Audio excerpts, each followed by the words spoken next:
نحمدہ ونصلی ونسلم علی رسولہ الکریم اما بعد فاعوذ باللہ من الشیطان الرجیم بسم اللہ الرحمن الرحیم ان اللہ وملائکتہ یصلون علی النبی یا ایہا الذین آمنوا صلوا علیہ وسلموا تسلیما اللہم صل علی سیدنا ومولانا محمد وعلی آل سیدنا واصحاب سیدنا ومولانا محمد وبارک وسلم صلاۃ وسلاما علیک یا سیدی یا رسول اللہ وعلی آلک واصحابک یا حبیب اللہ۔ اللہ رب العزت کا فضل و کرم کہ مالک دو جہاں نے ہمیں ان فراغت کے لمحات کے اندر، ان فرصت کے لمحات کے اندر قرآن مجید فرقان حمید کو سمجھنے، پڑھنے اور پڑھانے کا موقع عطا فرمایا۔ آج مورخہ 3 اپریل 2020 ہے، لاک ڈاؤن کے دن چل رہے ہیں اور الحمدللہ سورۃ النساء کی تفسیر کا بیان بھی چل رہا ہے، اور گزشتہ نشستوں میں ہم نے 4 رکوع اس کے مکمل کر لیے، اور انشاءاللہ العزیز آج کی نشست میں اس کا 5واں رکوع جو کہ آیت نمبر 26 سے شروع ہوتا ہے بیان کیا جائے گا۔ اللہ تبارک و تعالیٰ سے دعا ہے کہ اللہ تعالیٰ ہماری کوششوں کو اپنی بارگاہ میں قبول و منظور فرمائے، ان اعمال کی برکت سے ہماری بخشش و مغفرت فرمائے۔ تو آج کا درس جو ہے وہ آیت نمبر 26 سے شروع ہوگا، جو کہ سورہ نساء کا 5ویں رکوع کی ابتدا ہے، اور یہ 5ویں سپارے کا دوسرا رکوع ہے۔ اعوذ باللہ من الشیطان الرجیم بسم اللہ الرحمن الرحیم۔ اللہ پاک فرماتا ہے یرید اللہ لیبین لکم ویہدیکم سنن الذین من قبلکم ویتوب علیکم واللہ علیم حکیم۔ اللہ پاک فرماتا ہے یرید اللہ لیبین لکم، اللہ تعالیٰ چاہتا ہے کہ کھول کر بیان کر دے تمہارے لیے تمام احکام، وَيَهْدِيَكُمْ سُنَنَ الَّذِينَ مِن قَبْلِكُمْ، اور اللہ تبارک و تعالیٰ چاہتا ہے، یا اللہ تبارک و تعالیٰ تمہیں ہدایت دینا چاہتا ہے، اللہ تعالیٰ تمہیں چلانا چاہتا ہے سُنَنَ الَّذِينَ مِن قَبْلِكُمْ، ان لوگوں کے راستے پر جو تم سے پہلے گزرے ہیں، یعنی جو کامیاب لوگ تم سے پہلے گزر چکے ہیں ان کے راستے پر تمہیں چلانا چاہتا ہے، وَيَتُوبَ عَلَيْكُمْ، اور اپنی رحمت سے تمہاری طرف توجہ فرمانا چاہتا ہے، واللہ علیم حکیم، اور اللہ تبارک و تعالیٰ سب کچھ جاننے والا اور بڑا دانا ہے، بڑی حکمتوں والا ہے۔ اس آیہ مبارکہ میں اللہ رب العزت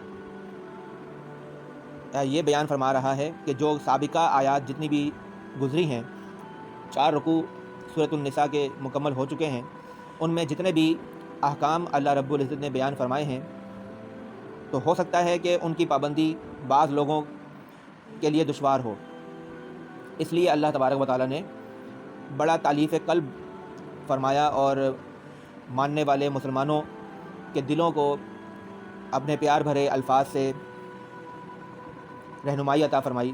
اللہ پاک نے فرمایا، اس لیے تاکیدی طور پر یہ فرما دیا کہ ہم نے ان احکام کی پابندی تم پر بلا وجہ فرض نہیں کی، بلکہ مقصد یہ ہے کہ تمہیں وہ راستہ دکھائیں جن پر تم سے پہلے انبیاء کرام، اولیاء کرام گزر چکے ہیں، اور جس راستے پر چل کے تم سے پہلے اللہ کے لوگوں، اللہ کے بندوں نے اللہ کی نعمتوں کو حاصل کیا ہے۔ صراط الذین انعمت علیہم، راستہ ان لوگوں کا جن پر اللہ رب العزت کا انعام ہوا، اور اللہ رب العزت کی مشیت یہی ہے کہ ان احکام کی پیروی کر کے انسان اپنی بھلائی حاصل کر سکے۔ تو یہ اللہ تبارک و تعالیٰ بیان فرما رہا ہے،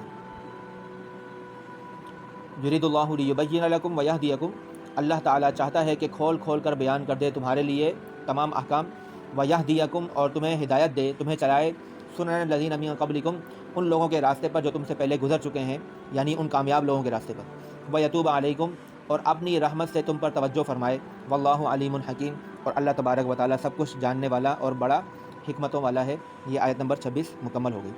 اب آیت نمبر 27 اللہ پاک فرماتا ہے واللہ یرید ان یتوب علیکم ویرید الذین یتبعون الشہوات ان تمیلوا میلا عظیما، اور اللہ تبارک و تعالیٰ چاہتا ہے کہ اپنی رحمت سے توجہ فرمائے تم پر، واللہ یرید، اور اللہ تبارک و تعالیٰ ارادہ فرماتا ہے ان یتوب علیکم، کہ اپنی رحمت سے تم پر متوجہ ہو۔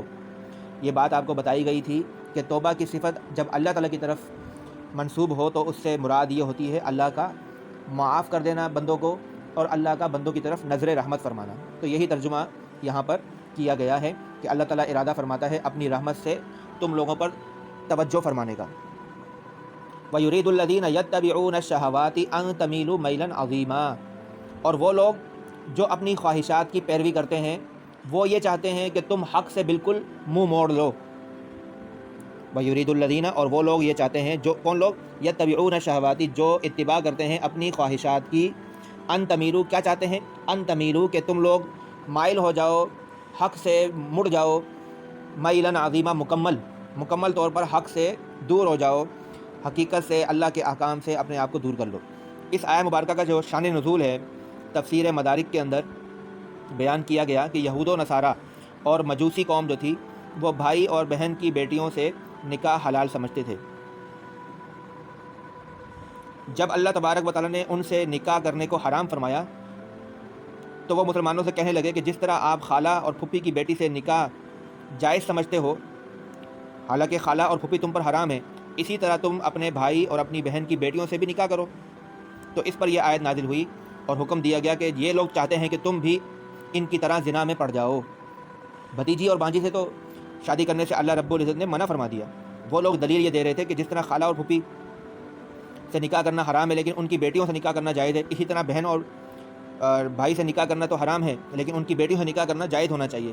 تو اللہ تعالیٰ نے فرمایا کہ تم نہیں جانتے جو اللہ تبارک و تعالیٰ جانتا ہے، اور جو چیز اللہ تبارک و تعالیٰ نے تمہارے لیے مقرر فرمائی ہے وہ چیز تمہارے لیے بہتر ہے، تم اسی کی اتباع کرو۔ ایسے لوگوں کی اتباع نہ کرو جو اپنی خواہشات اور اپنی نفسانی شہوتوں کے تابع ہیں۔ دراصل جب اللہ رب العزت نے جو بھی احکام بیان فرمائے ہیں سورۃ النساء میں، اب تک آپ نے دیکھا کہ اللہ تبارک و تعالیٰ نے عورتوں کے حقوق کو بیان فرمایا کہ وہ جتنے بھی احکام اللہ تبارک و تعالیٰ نے بیان فرمائے وہ دراصل عرب کا جو معاشرہ ایک غلط طرز پر چلنے کا عادی بن چکا تھا، ان کے لیے ان احکامات کو قبول کرنا اتنا آسان نہیں تھا۔ یعنی اب اسلام نے لڑکیوں کو بھی اپنے بھائیوں کی طرح وراثت کا حقدار ٹھہرا دیا۔ عورت اپنے خاوند کے مر جانے کے بعد اپنے سوتیلے بیٹے کے رحم و کرم پر نہیں چھوڑی گئی، بلکہ عدت گزرنے کے بعد اسے اختیار دیا گیا کہ جس سے چاہے نکاح کر لے۔ سوتیلی ماؤں سے نکاح کرنے کو منع کر دیا گیا، زنا کو جرم قرار دے دیا گیا جو کہ عرب معاشرے میں عام طور پر رائج تھا، اور نہ صرف جرم قرار دیا گیا بلکہ سنگین سزا مقرر کر دی گئی۔ یتیموں کے حقوق کا تحفظ کیا گیا، وراثت کے قوانین بیان کر دیے گئے، محرمات نکاح کا بیان کر دیا گیا جس میں پہلے کوئی خیال نہیں رکھا جاتا تھا۔ تو اس طرح کے جو احکامات اللہ تبارک و تعالیٰ نے پے در پہ بیان فرمائے تو عرب کا معاشرہ اس کو تسلیم کرنے کے لیے تیار نہیں تھا، جو کفار و مشرکین تھے وہ اس کو تسلیم کرنے کے لیے تیار نہیں تھے۔ تو ایک طبقہ تو کفار و مشرکین کا تھا جو اپنی دیرینہ جہالت سے اندھی عقیدت کے باعث ان اصلاحات پر آتش زیرپا ہو گیا اور لوگوں کو، مسلمانوں کو اس سے متنفر کرنے کے لیے، اسلام سے متنفر کرنے کے لیے ان قوانین کا سہارا لینے لگا۔ دوسری طرف یہودی تھے جو یہ گوارہ نہیں کر سکتے تھے کہ ان کے نافذ کردہ من گھڑت قوانین میں سے کسی قسم کا رد و بدل کیا جائے، کیونکہ یہ ان کی علمی برتری کے خلاف تھا۔ اور جو منافقین تھے مسلمانوں کے اندر چھپے ہوئے تھے، ان کا تو محبوب مشغلہ ہی یہ تھا کہ لوگوں کے دلوں میں اسلام کی تعلیمات کے خلاف غلط فہمیاں پیدا کی جائیں۔ تو اللہ تبارک و تعالیٰ نے اس آیت میں مسلمانوں کو تنبیہ کی اور توجہ دلائی کہ احکام الہیہ سے دور کرنے کے لیے یہ لوگ اپنے مخصوص حیلے اور بہانے اختیار کر رہے ہیں تاکہ تم لوگوں کو اللہ اور اس کے رسول کے احکامات سے دور کر دیں۔ تو اللہ تعالیٰ نے اس آیت میں مسلمانوں کو ان طبقات کے مکر و فریب سے ہوشیار رہنے کی تاکید فرمائی۔ آیت نمبر 27 مکمل ہوئی۔ اللہ پاک نے فرمایا واللہ یرید ان یتوب علیکم، اللہ تعالیٰ چاہتا ہے کہ وہ تمہاری طرف اپنی رحمت سے توجہ فرمائے۔ ویرید الذین یتبعون الشہوات، اور وہ لوگ جو اپنی خواہشات کی پیروی کرتے ہیں وہ لوگ یہ چاہتے ہیں ان تمیلوا میلا عظیما، کہ تم حق سے بالکل ہی منہ موڑ لو۔ اب آتے ہیں آیت نمبر 28 کی طرف۔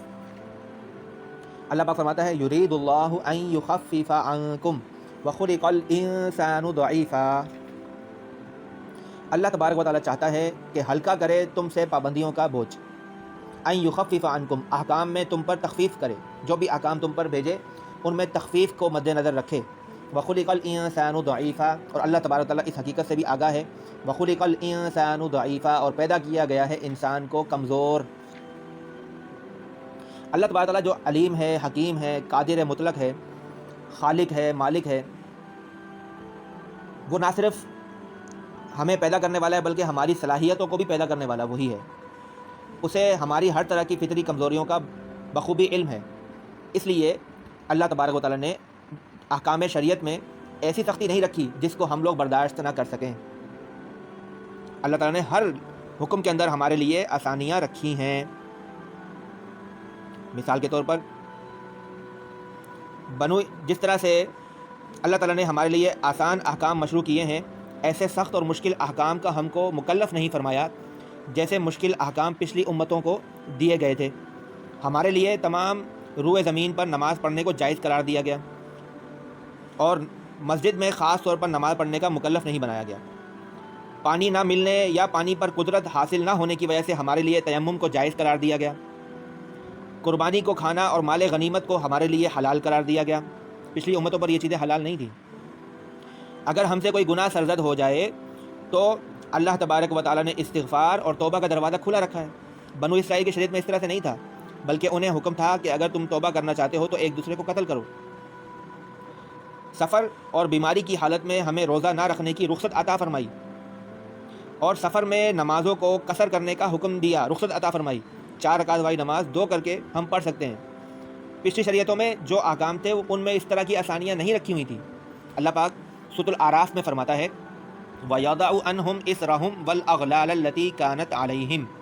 اور یہ نبی پاک صلی اللہ تعالی وسلم جو ہیں یہ مسلمانوں سے مشکل احکام کا بوجھ اتارتے ہیں اور ان کے گلے کے طوق کو ان سے نکال کر دور کر دیتے ہیں. اور سورۃ البقرہ میں اللہ نے فرمایا یرید اللہ بکم اليسر ولا یرید بکم العسر. اللہ تعالیٰ تم پر آسانی کا ارادہ فرماتا ہے، تنگی کا ارادہ نہیں فرماتا. اور سورۃ الحج میں فرمایا وما جعل علیکم فی الدین من حرج. اور اللہ تعالیٰ نے دین میں کوئی تنگی نہیں رکھی. اور امام بخاری روایت کرتے ہیں، حضرت ابو ہریرہ رضی اللہ تعالی عنہ راوی ہیں، رسول پاک صلی اللہ تعالی علیہ وسلم نے فرمایا تم آسانی کرنے کے لیے بھیجے گئے ہو، مشکل میں ڈالنے کے لیے نہیں بھیجے گئے.